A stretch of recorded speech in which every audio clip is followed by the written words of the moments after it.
नमस्कार दर्शक बंधु आपण को आम चैनल को स्वागत।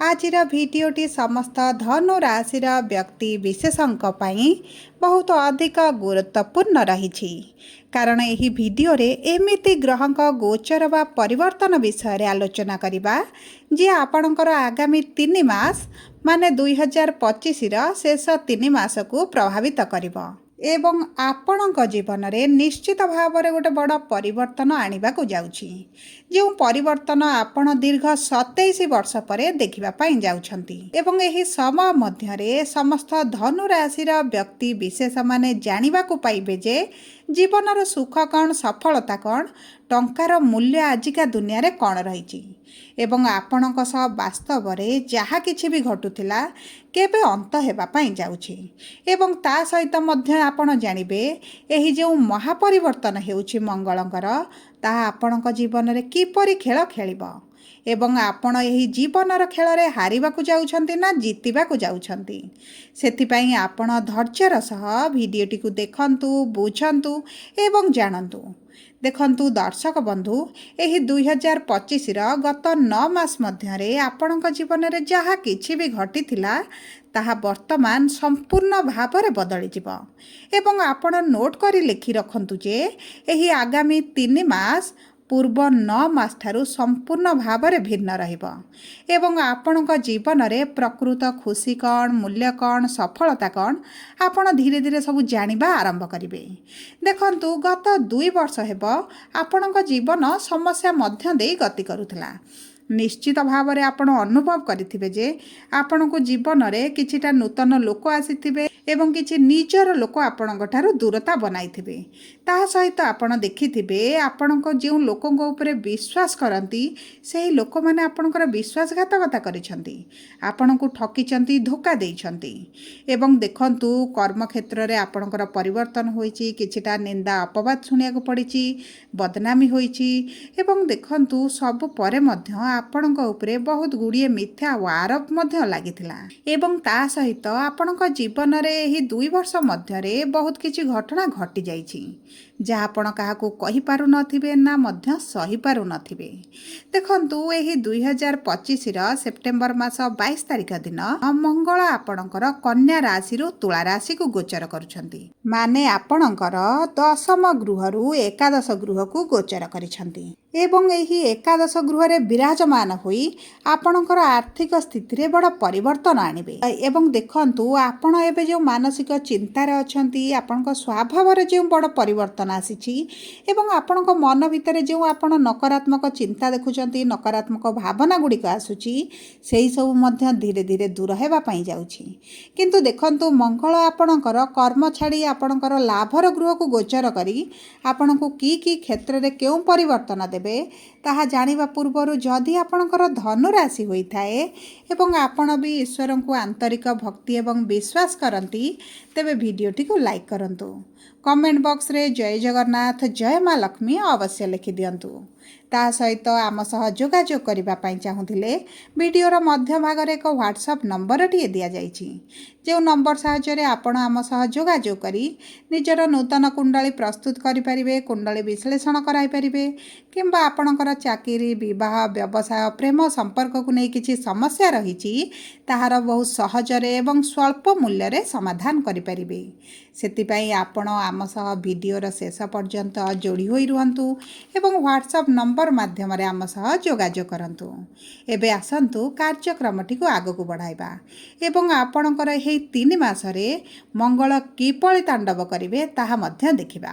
देखंतु धनु राशि व्यक्ति माने एही दिन गुड़िकरे एही वर्तमान समय गुड़िकरे आपण भाबुथिबे कि जीवन रे अधिक प्रेशर बढ़ी जाइछि काम बढ़ी जाइछि स्ट्रेस बढ़ी जाइछि एवं आपण एही भली परिस्थिति पूर्वरु केबे देखि नथिले किंबा आपण पूर्वरु केबे एही भली परिस्थिति दे गति करि नथिले किंतु एहार कारण हैला आपणक जीवन रे सब बेले लोकंक प्रति जो समर्पित रहुथिले लोकंक पई जो काम करुथिले एवं एही स्वभाव आपणकर जो प्रथमरु रही आसीछि एही कारण पई आपण एबे बहुत स्ट्रेस रे अछंती चिंता रे अछंती एवं आपणकर प्रेशर बढ़ी जाइछि।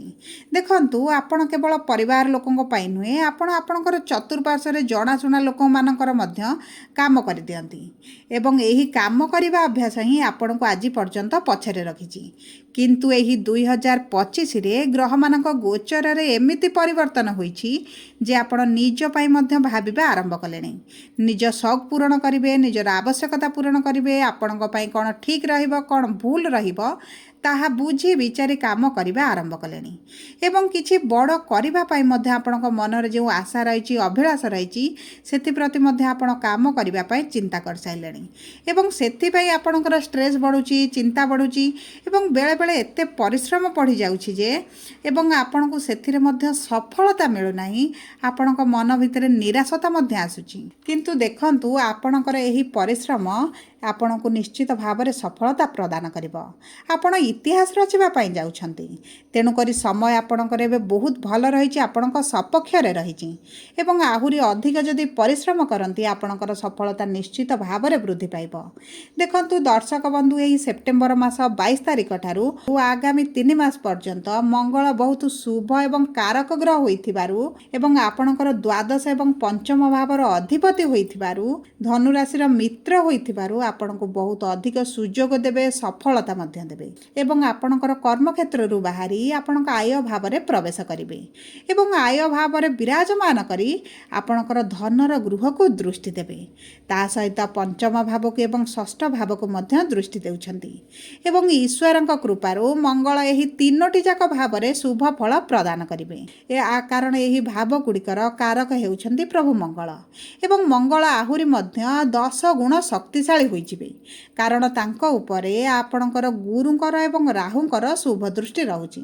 ଏବଂ ଦେଖନ୍ତୁ, ଆୟର ଭାବରେ ମଙ୍ଗଳ ପ୍ରବେଶ କରିବା ମାନେ ଆପଣଙ୍କ ଜୀବନରେ ଗୋଟେ ଶାନ୍ତିର ସମୟ ଆସିବ। ଆପଣ ଯେଉଁ 2-3 ମାସ ହେଲା ଆପଣଙ୍କ କର୍ମକ୍ଷେତ୍ରରେ ବଦନାମୀ ହେଉଥିଲେ, ବାଦ ବିବାଦରେ ରହୁଥିଲେ, ଡିଷ୍ଟର୍ବାନ୍ସ ଚାଲିଥିଲା, ବହୁତ ଗୁଡ଼ିଏ ସମସ୍ୟା ଦେଖୁଥିଲେ ଏବଂ ନିଜ କାମରେ ଆପଣ 100% ଦେଇପାରୁନଥିଲେ, ମାନସିକ ଦୁଶ୍ଚିନ୍ତା ରହୁଥିଲା ଏବଂ ଯେଉଁ ପରିଶ୍ରମ କରିଛନ୍ତି ତାହାର ଫଳ ମଧ୍ୟ ଆପଣଙ୍କୁ ଏହି ସମୟ ମଧ୍ୟରେ ନିଶ୍ଚିତ ଭାବରେ ମିଳିଯିବ।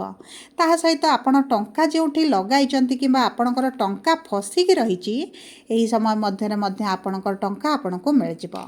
କିମ୍ବା ଦେଖନ୍ତୁ, ଆପଣ ଯେକୌଣସି ବ୍ୟବସାୟ କରୁଛନ୍ତି ଆପଣଙ୍କୁ ଧନର ପ୍ରାପ୍ତିର ବହୁତ ଅଧିକ ସମ୍ଭାବନା ଅଛି। ତା ସହିତ ବିଶେଷ ଭାବରେ ଆପଣ ଯଦି ରାଜନୀତିରେ ଅଛନ୍ତି, ପ୍ରଶାସନରେ ଅଛନ୍ତି, ପ୍ରପର୍ଟିରେ କାମ କରୁଛନ୍ତି, କେମିକାଲ, କୋଇଲା, ଇଟା, ପଥର, ଜୁଡ଼ିସିଆରୀରେ କିମ୍ବା ସେଲ୍ସରେ ଅଛନ୍ତି, ଇଞ୍ଜିନିୟର ଅଛନ୍ତି, ଟେକ୍ନିକାଲ ଫିଲ୍ଡରେ କାମ କରୁଛନ୍ତି, ଏଆଇରେ କାମ କରୁଛନ୍ତି, ସୋସିଆଲ ମିଡ଼ିଆରେ ଅଛନ୍ତି କିମ୍ବା ଆପଣ ହୋଟେଲ ସେକ୍ଟରରେ କାମ କରୁଛନ୍ତି, ତେବେ ଏହି ସବୁ କ୍ଷେତ୍ରର କାରକ ହେଉଛନ୍ତି ମଙ୍ଗଳ। ତେଣୁକରି ଆପଣଙ୍କୁ ଏହି ସମୟ ମଧ୍ୟରେ ଜବରଦସ୍ତ ସଫଳତା ପ୍ରଦାନ କରିବେ ଏବଂ ଆପଣଙ୍କୁ ପର୍ଯ୍ୟାପ୍ତ ପରିମାଣର ଧନ ଲାଭ ହୋଇଯିବ। ତା ସହିତ ଏହିସବୁ କାମ ଛଡ଼ା ଅନ୍ୟ କ୍ଷେତ୍ରରେ ଯଦି ଆପଣ କାମ କରୁଛନ୍ତି ଆପଣଙ୍କୁ ମଧ୍ୟ ସଫଳତା ପ୍ରାପ୍ତି ହେବ। ତା ସହିତ ଦେଖନ୍ତୁ, ଦ୍ୱାଦଶ ଗୃହର ସ୍ୱାମୀ ଆୟର ଗୃହରେ ଥିବାରୁ ଆପଣ ଯଦି ବିଦେଶ ଯିବାକୁ ଚାହୁଁଛନ୍ତି ତେବେ ନିଶ୍ଚିତ ଭାବରେ ଆପଣଙ୍କର ଯେଉଁ ସମସ୍ୟା ଗୁଡ଼ିକ ଆସୁଥିଲା, ଆପଣ ଯାଇପାରୁନଥିଲେ, ସେହି ସବୁ ସମସ୍ୟା ମଧ୍ୟ ଆପଣଙ୍କର ଦୂର ହୋଇଯିବ ଏବଂ ଯେଉଁମାନେ ବିଦେଶରେ ଥିଲେ ଏବଂ ମନରେ ବହୁତ ଭୟ ରହୁଥିଲା, ଦ୍ୱନ୍ଦ୍ୱ ରହୁଥିଲା, ତେବେ ସେମାନଙ୍କର ସେହି ଭୟ, ଦ୍ୱନ୍ଦ୍ୱ ଏବଂ ଅସ୍ଥିରତା ମଧ୍ୟ ଦୂର ହୋଇଯିବ।